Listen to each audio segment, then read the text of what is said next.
Hi. While I wait for my K-pop packages to arrive, and then one has still not been shipped yet, Music Plaza, please hurry up. I know they're probably waiting to get the Yuju album in stock.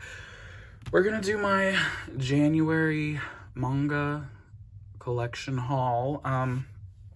Stuff that I bought at Barnes & Noble, stuff that I bought online. This is part one, because there's actually another package, one last package coming. It'll get here when it gets here. Two, there's an Amazon one with one book, and then there's a Right Stuff package with the rest of this series. So we're gonna just start. So the first thing up is volume one of Waiting for Spring. It's out of stock on Right Stuff. I bought this one on, where did I buy it? Barnes & Noble's with a few other things. So payday came and I bought this. I've heard a lot of people really like this. It's very cute. The artwork, of course, is definitely my style. I love the shoujo artwork. It's so like soft and delicate and stuff. So yes, so this is volume one. I've read it. There's some weird like worn off coloration of the thing. I don't know what happened with that. It's fine. Basically, this girl, she meets this quartet of high schoolers in her school that are popular. They're on the basketball team, and one of them has a crush on her coworker at this cafe. So they all just form this like friendship. Obviously, romance is probably going to pursue because it's shoujo, and I just really liked it. I thought it was very cute, and I wanted to get into a new series, so I picked it up, and I really liked the first volume, so I purchased the rest of the volumes on Right Stuff. So that is what I'm waiting for. Next up, this was also bought with the Waiting for Spring volume 1. We have some more volumes of Horimiya, so 2, 4, and 15. I bought a few last year. I've really become hooked on this manga. I think it's so funny. It's so cute. I've fallen in love with all the characters. It's so cute. I just wish that it would be easier to purchase all the volumes in one fell swoop. Unfortunately, it is not. Websites, Amazon, Barnes & Noble's, Right Stuff, everywhere you look pretty much, there's some volumes in stock, and then there's others that aren't. So it's a marathon, not a sprint. So currently at this point, I believe I only have 5 volumes missing. But I really want to complete this. I just am in love with everything. I'm pretty sure everyone knows the gist of Horimiya, the premise, so we're not going to talk too much about that. Cute series, cute romance series, funny slice of life. It's a really great series, so I recommend it for anybody. Next up, I went to Barnes & Noble's on my day off, one of my days off, and I bought the first 3 volumes of here we go again. I'm not going to be able to pronounce this properly, probably, so don't judge me too hard. Hitorijime, My Hero. It's a pretty well-known yaoi boys love series.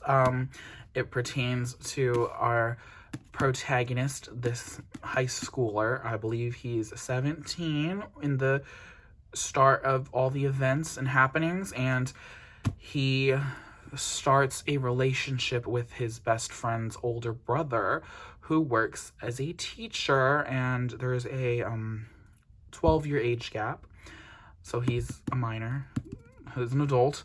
I read Living Room Matsunaga-san. That's a 10-year age gap between the main girl Miko and Matsunaga-san. I don't mind age gaps in manga series, even if it is a teenager with an adult. I think that Living Room Matsunaga-san, they did it very tastefully, where they admitted they have feelings for each other, but they have kept it pretty wholesome. They've kept it pretty G-rated, I would say. This, on the other hand, while these volumes, the first volumes are rated just older teen, 16 and plus, I did see at the bookstore, and I have known this, that some of the later volumes get marked with a M for mature 18s and up. But I will say, in the premise of reading all the first 3 volumes of this, they definitely didn't show it, but they showed very suggestive scenes that did indicate that these 2 individuals did re-engage in sexual relations. I'm sounding so, like, serious about it, but it is true. It shows, it's insinuated, and the artwork goes a little bit, but not all the way, into showing that these 2 are engaging in sexual activities. And if that makes some people uncomfortable, highly understandable. I don't really understand what is with some manga creators and their storylines where they want to engage in these adult minor relationships. So read at your own risk. If you're not comfortable with that, don't read it. That being said, I am enjoying the storyline of this. I will say, though, that the manga reads very much like a TV show. You know how in TV shows, you have one scene, and it's given stuff. It's given some plot, and then it moves completely left to a different scene. That's how this one really reads off. It's like very abrupt transitions. When I read the first chapter, I was so confused because there were so many, like, jolty parts where it was like, what just happened? So I really barely understood what was going on in the first chapter because it just skipped around so much. And to an extent, it still does that throughout, but it once the storyline kind of gets put into place, it's easier to follow in the later chapters, and I didn't have too much difficulty following in the other 2 volumes. But the first chapter of this, I was very much like whiplash. I really was like, what's going on here? But yeah, and the other thing that I find very interesting, this art style, the creator's style, they like having this like shadow under the character's jawlines. It's a little strange. It's a choice. Like, it's shown there, but it's not shown here.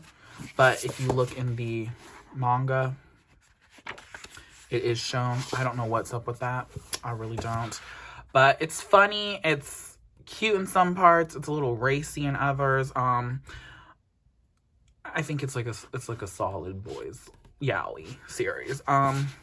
It's not finished. I think they're still releasing volumes.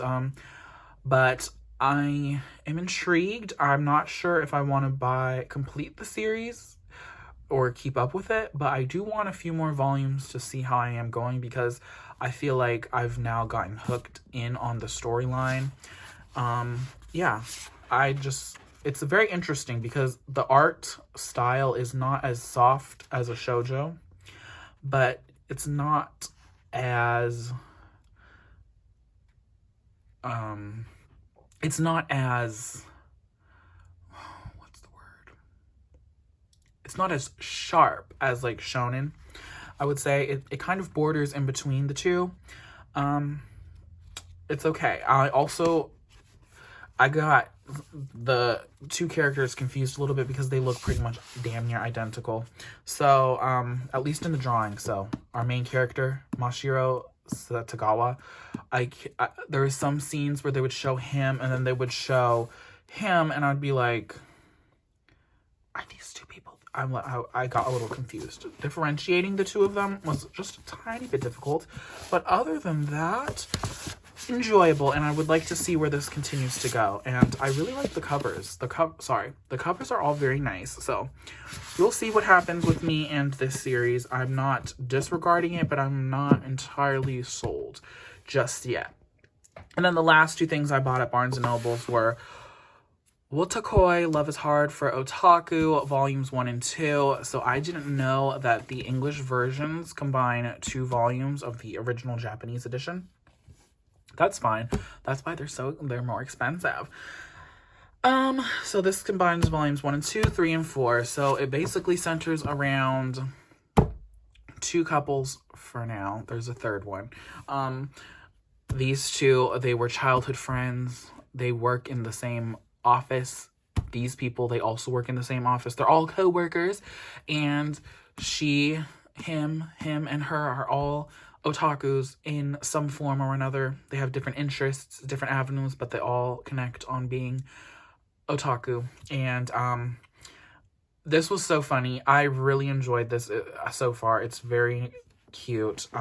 This is definitely a more mature audience. It's not racy. It's not explicit like that, but I would say it's not geared for the youngers because it's not high school. These are all adults. But I still think it's a really enjoyable series, and I really want to buy the rest of the volumes because I've now gotten really hooked on it. Very interesting. It's not your typical manga layout in some pages. Some pages, it looks very standard. Other pages, it's more, it's different. Like, there's a lot of,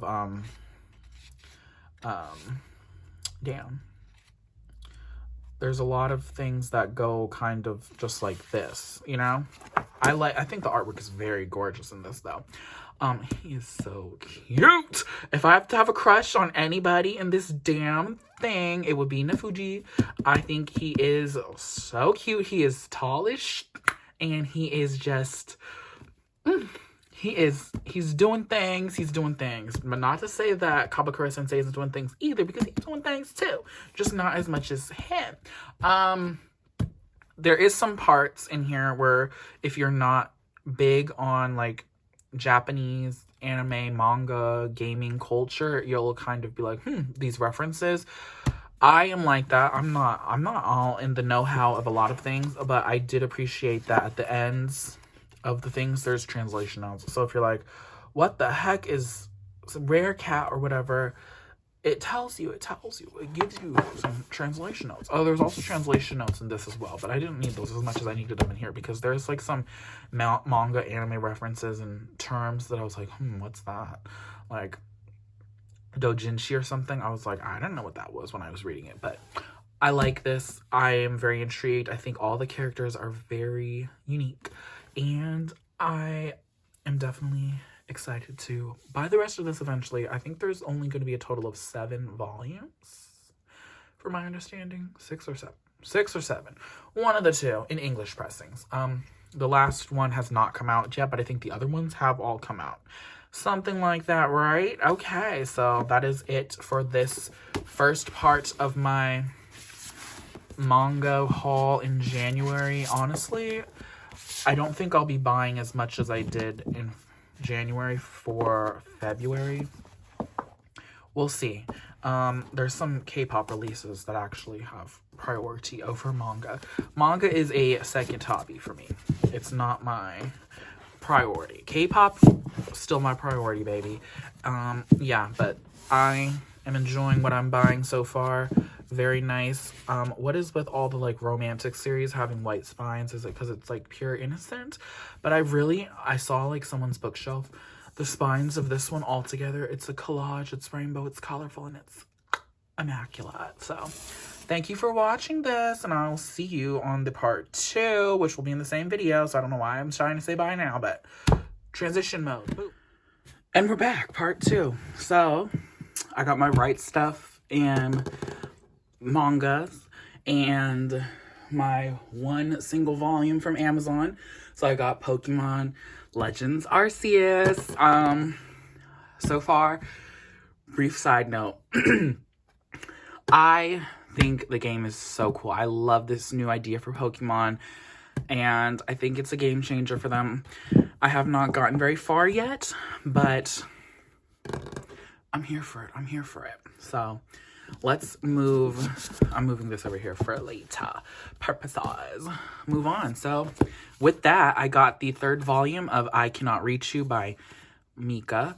I think Mika. I'm probably sure it's Mika. Anyways, follows 2 childhood friends and feelings. It's a boy's love. It's wholesome. It's rated T for teen, okay? They are innocent and pure. So, yeah.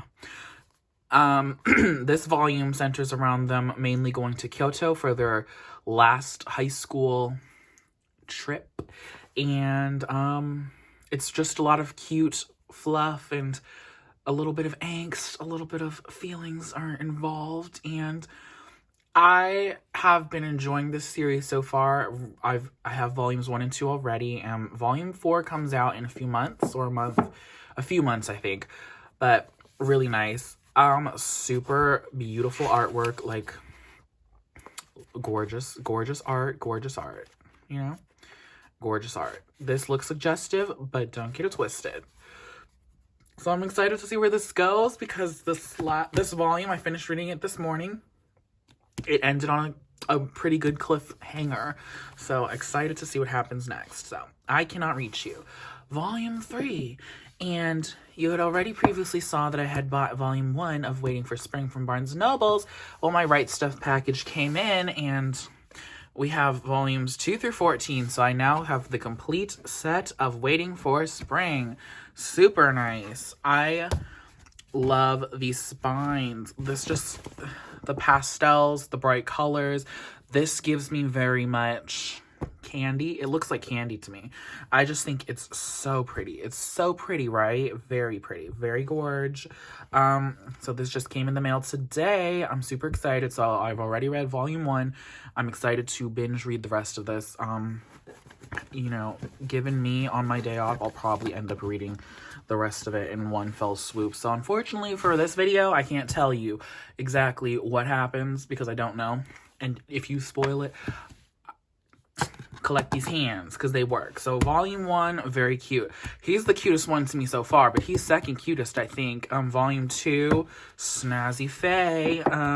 Volume 3, I love these. It looks so pretty, right? So pretty, so pretty.